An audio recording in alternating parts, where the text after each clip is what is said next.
Welcome to Cox OC Connection. I'm Lacy Kelly and this is Civic Connection.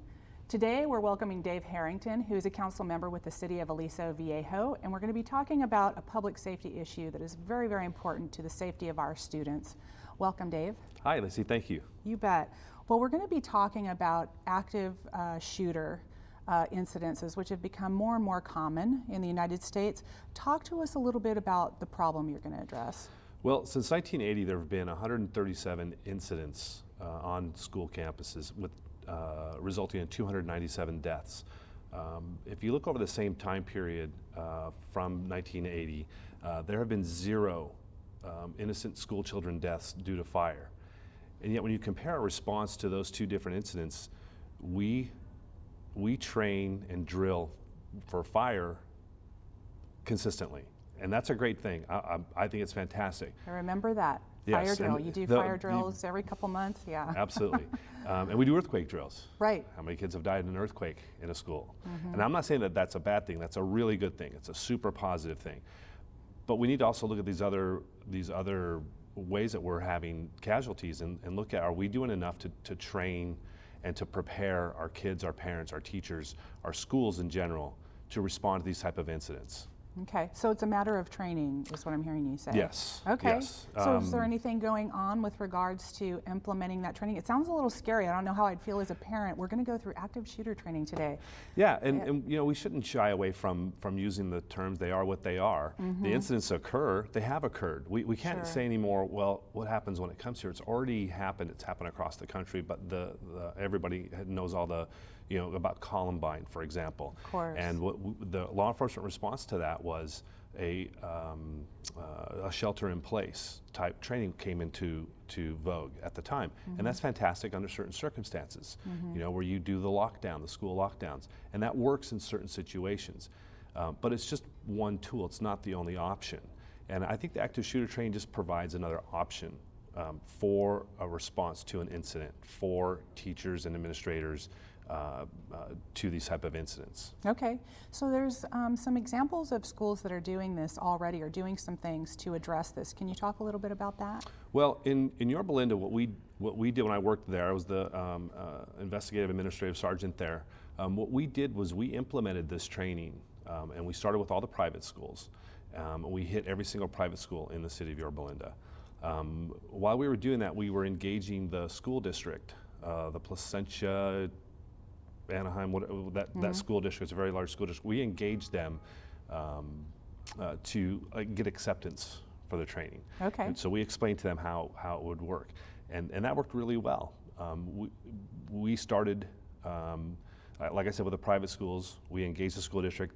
We got buy-in from the school district. Then we started with the public schools, and we kind of changed the dynamic a lot of their approach to these type of incidents. And the response was fantastic. The teachers were really, you have the initial, like, you're going to scare everybody.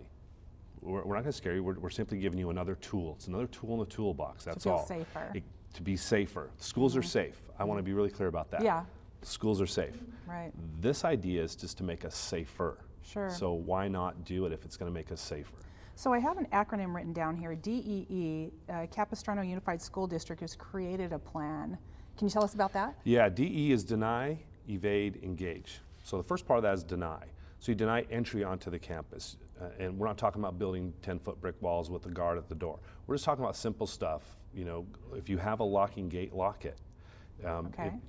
Create only one way in, so they have to come through. There's only one way to even come on campus. Mm-hmm. And that is the first gateway. Mm-hmm. to keep people out. Okay. So they can't just wander on your campus. Sure. So that's the deny part of it. The evade part of it is to get these kids off the campus, get your targets off of campus. Okay. We'll herd them later. It's much better to have them safe and off campus than not safe and on campus. And that's the idea behind the evade. So you get them away from the incident. And then finally the engage part of it. These incidents take approximately 10 minutes on average. You've got between a 4 to 6 minute response time from law enforcement. Sometimes it's quicker, sometimes it's longer, but on average you're looking at about 4 to 6 minutes for a response. 85% of every single one of these incidents were stopped upon initial engagement. So when the person who is perpetrating the act is engaged 85% of the time, that first engagement stops the incident. Okay, good. So that's a pretty powerful, Statistic, that's a powerful statistic when you think about it.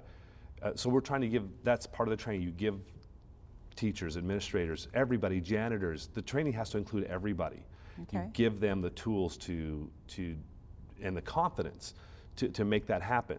So that we stop these incidents before they get out of control. Right. I like that you used the word confidence, because that was the first thing that came to mind is, oh my gosh, could I really do this? But if you're helping them learn the tools they need to be confident. Yeah, a lot of the teachers we ran into, that was one of the things that was the feedback that we got when we did this training, was they were like, I can do that. Mm-hmm. And I love this story. We were doing at one of the schools in Yorba Linda, and the teacher was like, oh, I have this fire extinguisher. And I could squirt him with a fire extinguisher. And what she was told was, well, yeah, you could, but why not take the fire extinguisher and bash him in the head? That's exactly what was said to her. And she was like, I can do that? And we were like, yes. Violence is foreign to normal people. Yes, it is. But and all that, and I think I'm sure she's not going to turn into a homicidal maniac. But it gave her the confidence to know, like, you can take affirmative action to protect yourself. And it was really it was reaffirming for us that they actually bought into the training, sure. As it went on. Right. Okay. Well, I love that you've been involved in this as an elected official in Orange County. You're again leading the way on public safety as an ex-law enforcement yourself. We thank you for your service. I want to thank you for joining us today. If someone wants to find out more about this program, how can they do that? Just real quickly. Oh, they can email me at dharrington@cityofalisoviejo.com. Okay. Thank you so much, Dave, Thank you for having me. with us. Appreciate it. Thanks for joining us. We'll see you next time.